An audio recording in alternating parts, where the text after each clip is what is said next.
আদেশ মতো কাজ করিবেন, না হইবেন ভিন্নমতি। স্বপ্ন তোমার পূর্ণ হইবে, সঙ্গে আছে বিশ্বরতি।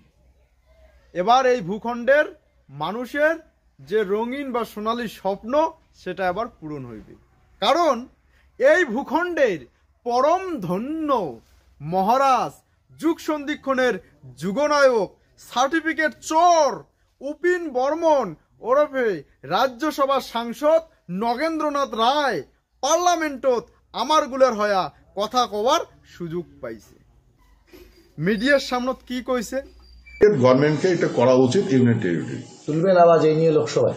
আমি তো 100% তুলবো, চান্স বলে তুলবো। মহারাজ, এর আগে তো আপনি আলাদা রাজ্য নিয়ে দাবি করছিলেন, এখন তো রাজ্যসভায় গেছেন, কি বলবেন এই দাবি নিয়ে? পার্লামেন্টে শুনবেন, উচ্চকক্ষে শুনবেন, ঠিক আছে? এখানে বলে কি হবে? ওইখানে তো বলবো